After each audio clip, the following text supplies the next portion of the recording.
On the very day Governor Sarah Palin was picked to be John McCain's vice president nominee, the liberal media got together and conspired to tear her down. Joining us is the author of the article, Jonathan Strong. Great to have you here, Jonathan. This is, good morning. I mean, you read this and you think, well, these are journalists. It's not just op-ed type people. I mean, these are actual journalists. Tell us, first of all, what this group is all about. Well, this is a group of people, most of whom were journalists, either opinion journalists or straight news journalists. There were also political activists and professors on the list. And what we see from the emails that have now been released is that on the day that McCain picked Sarah Palin as his running mate, they coordinated what they thought would be the best attack line to use against her. And the point of that was what? To help President Obama, or then Senator?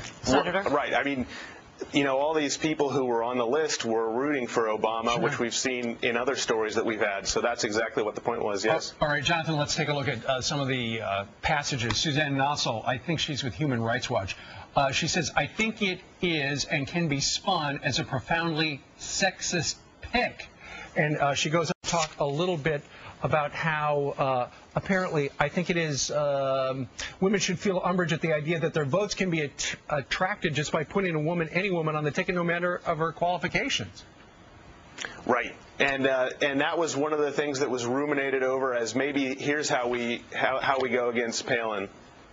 Okay. Mother Jones, I mean, everybody kind of knows where that leans, but here's a reporter, Jonathan Stein. He says, that's excellent. If enough people on this list write this is sexist, you will have the networks debating this for days, and that negates the single thing Palin brings to the ticket. So he's actively hoping that she is, killed by this whole sexist issue argument.